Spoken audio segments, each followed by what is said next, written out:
Kapit na kapit ang mga viewers sa kwento ng seryeng Lavender Fields.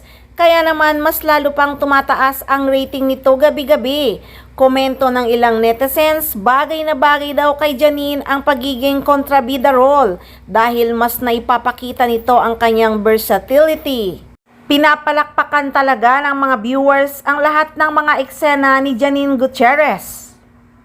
Kahit nga ang showbiz columnist na si Christopher Min ay talagang puring-puri si Janine Gutierrez.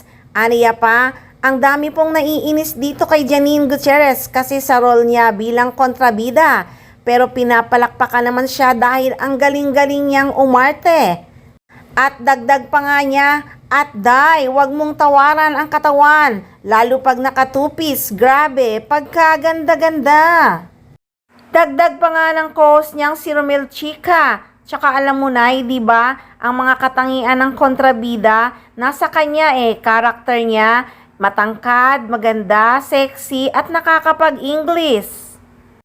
Kaya saan ka pa, Janine Gutierrez na, biro mo, kontrabida na, bida pa. Nako, akala ng lahat kontrabida talaga si Janine sa Lavender Fields. Pero nang mapanood ko nga ang serye at habang tumatagal ay nare-realize ko na kontrabida at bida si Janine sa serye.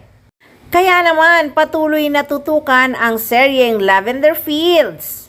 Kasalukuyan ngang mapapanood sa ABS-CBN Primetime Bida at Netflix. Number 1 TV show ngayon ang seryeng Lavender Fields na nasa ilalim ng Dreamscape Entertainment. Kasama ni Janine sa nasabing serye sina Jody Santa Maria, Julina Magdangal, Jericho Rosales at marami pang iba.